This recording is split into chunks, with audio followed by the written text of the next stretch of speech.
Allah Subhanahu wa Ta'ala itu merencanakan kehidupan kita, teman-teman. Kita cuman perlu menjaga masih on the track apa enggak nih. Kita cuma perlu ngejaga kita ini masih di garis yang Allah ridhoi atau enggak. Kalau masih di dalam garis yang Allah ridhoi, biarkanlah Allah yang mengarahkan kemana. Pokoknya jangan sampai ngelanggar aja, jangan sampai keluar batas saja. Dan insya Allah jalan itu nggak akan membawa kita kepada kehancuran atau kerugian. Nggak mungkin. Allah yang merencanakan. Mungkin adegan yang memicu kita untuk melangkah itu kadang-kadang sesuatu yang gak nyaman. Kayak misalnya Musa, adegannya insiden pembunuhan, tiba-tiba hijrah ke Madian. Bisa aja insiden kayak gitu terjadi, bukan maunya kita, takdir Allah. Tapi dibalik semua hal-hal yang kita anggap sekarang musibah, nanti malah kita mensyukurinya. Sekarang kita menganggapnya musibah, someday kita akan menganggapnya sebagai nikmat, rahmah. Kita aja yang belum mengerti. Jadi musibah dengan nikmat itu sebetulnya adalah persepsi kita. Kalau kita memahami kebaikan di dalam musibah, kita akan menyebutnya bukan musibah, itu rahmat. Tapi kalau kita nggak ngerti, kita nyebutnya musibah. Sama kayak misalnya, aduh judul ini ditolak sama dosen pembimbing, sehingga kita harus ganti judul yang baru. Kita anggap itu musibah kan? Padahal justru judul yang kedua, yang kemudian kita jadi lulus dengan sidang nilai cum laude, lewat judul yang kedua itulah yang membuat kita mengerti sesuatu yang kelak akan bermanfaat buat kita. Judul pertama mungkin tentang apa, judul yang kedua sesuatu yang lebih aplikatif, sesuatu yang lebih dibutuhin sama masyarakat. Sehingga gara-gara kita pernah nulis skripsi, tesis, disertasi tentang judul itu, kita jadi expert di bidang itu, sehingga suatu saat kita lebih dibutuhin oleh masyarakat daripada kita tadinya pakai judul yang pertama. Kita tinggal angle berpikir kita yang mana nih? Mau ngelihatnya dari angle hikmah atau mau ngelihatnya dari angle musibah. Musa kecil pas bayi cabut jenggotnya Firaun, itu sebuah insiden. Musa dihanyutkan ke sungai Nil, itu sebuah kejadian yang kayaknya tragis banget. Terus Musa ngebunuh orang, terus Musa kehausan di tengah-tengah padang pasir, ketemu cewek terus ngasih minuman ternaknya tapi nggak dibayar. Semua ini rencana Allah yang kita nggak ngerti sekarang. Tapi someday ketika kita udah ngelihat hasilnya, kita akan mengatakan, Masya Allah, Allah Maha Besar yang mengatur hidup saya sampai menjadi seperti sekarang ini. Makanya saya pernah cerita, mungkin teman-teman ada yang nonton di YouTube. Dulu ketika di Mesir, pulang dari Mesir tuh, saya ikut istri ke Bandung. Istri saya ngajar di Bandung, akhirnya kita ke Bandung. Saya nggak senang waktu itu, belum dapat hidayah ya, nggak senang ngajar di kampus, nggak senang ngajar di pondok pesantren. Tapi karena terpaksa, nggak ada kerjaan, saya ngelamar-lamar gitu ke pondok-pondok pesantren. Semua nolak, alasannya sama, lebih banyak guru daripada murid. Ya udah deh, gak apa-apa, karena nggak ada yang nerima. Saya pikir, kok saya pulang-pulang jauh-jauh dari Kairo tapi nggak punya kerjaan ya, kayak malas gitu. Malah ngelamar jadi kuli aja nggak diterima. Soalnya kuli itu yang dilihat keahlian dan otot kan. Saya punyanya ijazah LC, nggak nyambung dengan perkuliahan gitu. Akhirnya nggak punya kerjaan, saya nerjemahin buku. Udah capek-capek nerjemahin buku, pas dikasih ke penerbit katanya buku itu udah terbit, terjemahin sama orang lain. Saya salah milih judul. Akhirnya nulis buku sendiri yang belum diterbitin orang. Walaupun kalau bahasa Sunda mah capruk, nggak jelas ngomong apa gitu. Pokoknya nulis aja, nulis. Udah selesai nulis, dikasih ke penerbit, nggak ada yang mau nerbitin karena nggak layak katanya. Kan ini adegan-adegan yang awalnya kita anggap sebagai kesulitan, musibah kan? Karena nggak mau diterbitin sama penerbit, akhirnya saya kepikiran lagi, ya udah kenapa nggak diterbitin sendiri aja? Diterbitin sendiri. Alhamdulillah minjem uang dari teman 30 juta, dan dia Allah takdirkan dilembutkan hatinya, mau aja, padahal nggak kenal amat, baru kenal juga beberapa bulan. Mungkin ngeliat muka saya tuh muka melas gitu ya. Jadi saya pinjam dong 30 juta. Oh iya, ya udah ambil aja. Nah, 30 juta. Dia punya percetakan, sampai sekarang jadi teman baik. Dia yang punya percetakan, udah nggak apa-apa Ustadz, cetak aja, ntar bayarnya waktu terserah Ustadz. Dikasih waktu 6 bulan. Saya cetak, udah gitu terbitin sendiri, dijual seluruh Indonesia. Caranya kirim pakai bus-bus malam gitu kan. Saya pakai kardus Marlboro ngangkat. Jadi saya penulis, saya kulinya, saya direktur penerbitnya, pokoknya apa sendiri aja semuanya, ngangkat di jalan raya. Nih, saya mau ngirim buku. Oh, buku siapa? Ada tuh orang yang nulis bagus tulisannya gitu. Kirim ke Sumatera, ke Sulawesi, ke Jawa, udah dikirim, nggak ada yang balik. Terus laporannya nggak jelas, orangnya kemana nggak ngerti karena nggak kenal amat gitu, lewat internet doang, lewat email. Nggak ada laporan. Waktu itu sekitar 3.000 buku, 1.000 yang dikirim keluar kota itu raib aja, nggak ada hasil. 2.000 lagi, ya udah saya jual di Bandung aja kalau kayak gini. Jual di Bandung, pas ada kayak Islamic Book Fair ya, pameran buku Islam. Saya nyewa satu space di stand salah satu penerbit Islam di Bandung.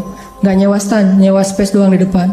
Saya pakai X banner, terus pakai meja, ngangkut pakai motor sendiri, pakai topi biar nggak ada yang tahu, pakai masker.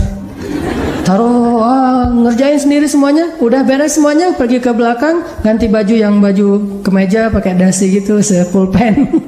Udah gitu, pakai rambutnya dirapiin, berdiri di sebelah X banner. Orang-orang pada nggak kenal kan buku ini baru banget, ini buku apa? Oh ya ini bukunya bagus, siapa penulisnya? Karena di X banner itu wajah paling besar tuh wajah saya. Jadi tulisan buku apa tuh kecil-kecil aja, yang penting wajahnya yang gede gitu. X banner foto saya yang paling besar. Qadarullah, waktu itu saya ngambil foto kan sembarangan aja dari foto-foto lama tuh.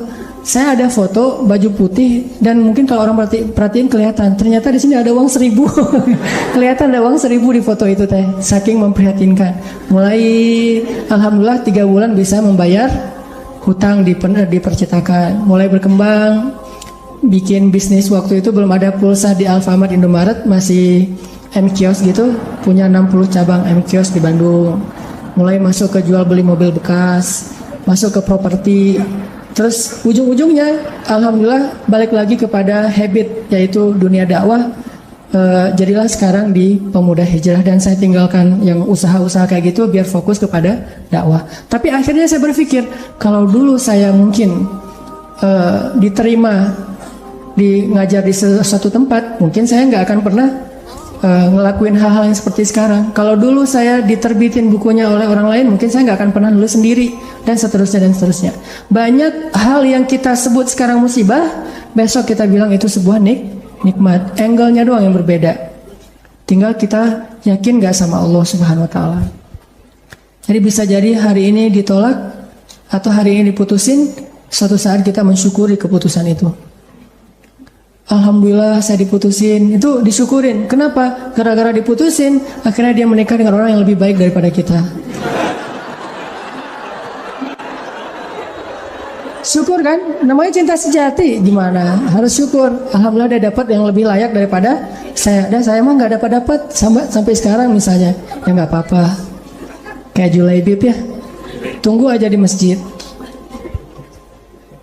Kan gak enak banget awalnya tuh. Gimana kita menganggap diputusin itu nikmat, apalagi diputusin dengan bahasa kita adik kakak aja ya. Kan berat ya, gak enak kalau kayak gitu teh. Cuman nanti suatu saat kita akan mensyukuri nikmat itu. Kayak banyak orang yang ngerasa kok saya ngeband udah sekian lama tapi gak ada yang masuk ke dapur rekaman, sampai dia bikin kayak semacam sponsor me kan. Dia ngeband terus bikin arrangement lagu, dia posting di YouTube, diupload di YouTube supaya ada yang sponsor. Ternyata nggak muncul. Anak skate, dia ngetrik tapi nggak ada yang jadiin dia brand ambassador brand tertentu. Akhirnya dia upload di YouTube ngetrik kickflip yang model baru apa gitu mungkin, atau no confly gitu, dia nggak ngetrik tapi bisa terbang-terbang. Berharap ada yang sponsor, ternyata belum. Apa yang hari ini kita anggap sesuatu yang kayak kekalahan, satu musibah, satu kesulitan, suatu hari nanti ketika kita paham, kita akan mengatakan itu nikmat. Dengan satu syarat, gimana pun kondisi yang kita alamin sekarang, jangan keluar dari jalur yang Allah ridhoi. Itu aja syaratnya. Makanya kan saya bikin tagline banyak main, banyak manfaat. Saya nggak berani bilang nggak punya dosa, karena itu namanya tazkiyatun, mentazkiyah diri sendiri. La tuzakku anfusakum, janganlah kalian menganggap diri kalian suci, tapi maksudnya sedikit dosa ini tinggalkan dosa. Kenapa? Karena kalau kita udah ngelanggar, gimana pun kita sekarang lagi dapat nikmat banyak, terus kita melakukan dosa yang Allah nggak suka, nikmat itu bisa berubah musibah. Sebaliknya, ada musibah, kita masih on the track, musibah itu bisa berubah menjadi nikmat. Syarat yang Allah minta dari kita cuma satu itu, jangan melanggar, jangan bikin dosa, jangan ngecewain Allah Subhanahu wa taala. Itu doang. Udah gitu bertahan aja, Allah kasih kejutan-kejutan yang sangat banyak dalam hidup kita. Saya punya teman orang Padang. Dia ikut tes akademi kepolisian. Dari sekian banyak yang ikut tes, 50 orang yang keterima, dia salah satunya. Terus karantina 50 orang ini. Tes ujian yang kedua, dari 50 orang ini cuman dia sendiri yang gagal. 49 orang tuh lulus tes kedua. Akhirnya dia pulang ke kampungnya dalam keadaan malu. Karena udah malu banget, dia hijrah ke Jakarta. Awalnya ke Bandung terus ke Jakarta. Di Jakarta alhamdulillah setelah sekitar 8 tahun dia bisa survive, bahkan sukses. Sekarang dia punya beberapa outlet di Tanah Abang, punya pabrik di Bogor, dan punya omset sebulan itu nggak kurang dari 1 M, dengan keuntungan kurang lebih 40%. Jadi 400 juta lah profit bersihnya sebulan. Kalau lagi lebaran atau Ramadan itu bisa 3 kali lipat. Nah pas sudah sukses dia haji. Ternyata di kampung itu dialah orang pertama yang haji di kampung dia tuh.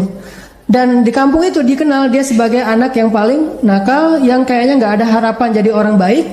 Ternyata yang pertama haji. Udah gitu dia pulang, sesekali dia pernah pulang ketemu sama temennya yang 49 orang itu. Salah satunya udah jadi salah satu pejabat di kepolisian. Dia ngobrol-ngobrol, ditanya mana yang 48 lagi. Dia bilang, kamu nggak tahu kabar mereka? Kabar apa? Tahun 2004 mereka ditugaskan di Brimob Aceh, di Banda Aceh. Asrama Brimob Banda Aceh itu dekat dengan laut. Terjadi musibah tsunami, satu asrama Brimob itu habis semua dan 48 mereka itu meninggal dalam musibah tsunami. Baru dia sadar, Masya Allah, Allah punya rencana. Semuanya di dalam aturan Allah Subhanahu wa taala. Sehingga dia akhirnya mensyukuri kegagalan dia dulu di tes kepolisian. Walaupun yang lulus juga baik, yang gagal juga baik. Jadi ini bukan soal buruknya, tapi soal antara satu kebaikan dengan kebaikan yang lain. Yang lulus baik, yang ternyata nggak lulus juga, Allah simpan kebaikan dengan cara yang lain. Bahkan mungkin bagi dia sekarang, kalau disuruh pilih, dia lebih milih nggak lulus. Kalau dia sekarang udah paham, dulu dia memilih lulus, dia stres, dia kayak putus asa gitu pas ketahuan cuma dia sendiri yang nggak lulus. Tapi setelah dia paham maksud Allah, pasti kalau sekarang disuruh pilih, mending dulu kamu lulus apa enggak deh, mending kayak gini aja, pasti kayak gitu. Jadi kita butuh waktu untuk mengerti teman-teman tentang maunya Allah itu apa. Sama kayak sekarang, kita butuh waktu untuk mengerti kenapa di usia segini masih sendiri. Butuh waktu untuk mengerti. Mungkin Allah emang lagi mempersiapkan calon imam kita yang ideal banget. Nah untuk mendapatkan seseorang yang ideal itu kan butuh waktu.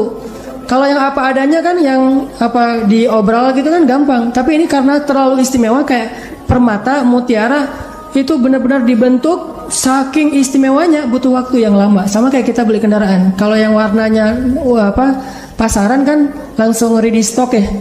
Tapi kalau yang warnanya paling unik sendiri kan inden kan. Sampai mau beli satu kendaraan aja indennya bisa 2 bulan. Kenapa? Warna ini jarang pak, istimewa, sehingga harus inden. Kalau yang ready stock banyak tuh warna standar aja. Begitu juga dengan jodoh. Ada jodoh ready stock, ada jodoh inden. Nah yang inden ini biasanya istimewa. Itu salah satu hikmahnya. Siapa tahu emang dia inden karena lagi mengkhatamkan Al-Quran. Dia berazam, ya Allah saya nggak pengen nikah dulu sebelum khatam juz 30. Nggak harus 30 juz kan? Sebelum khatam juz 30. Berapa lama? 15 tahun. Nah mungkin dia pengen hafal juz 30 juz, mungkin dia pengen hafal 100 hadis, mungkin dia pengen mapan dulu supaya bisa benar-benar membahagiakan dan menafkahi keluarga besar, bukan cuma istrinya tapi juga mertua dan segala macam. Kita emang akan dikasih oleh Allah pasangan yang istimewa, makanya inden. Sehingga kita bersabar, mudah-mudahan ada kebaikan. La'allahu khair wa ma indallahi khair. Mudah-mudahan di sini ada kebaikan, apa yang di sisi Allah lebih baik. Terus berhusnuzon. Ketemu-ketemu ternyata emang benar, wajar kalau kita inden, istimewa banget. Akhlaknya itu luar biasa. Itu yang dialami oleh Khadijah.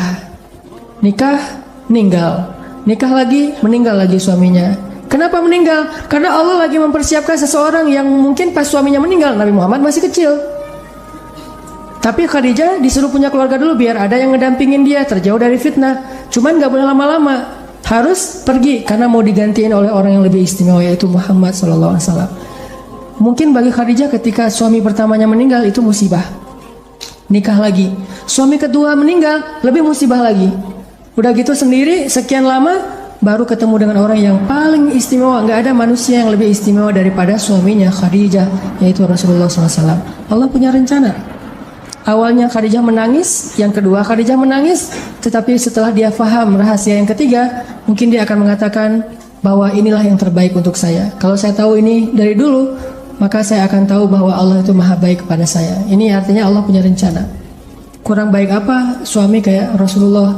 Nih, mungkin kita yang berada di sebelah kanan ini lagi disiapin sama Allah untuk belajar akhlak dari Rasul, supaya nanti kalau ketemu yang di sebelah satu lagi, insya Allah kita benar-benar bisa membahagiakan dia seperti Rasul membahagiakan Khadijah atau Aisyah.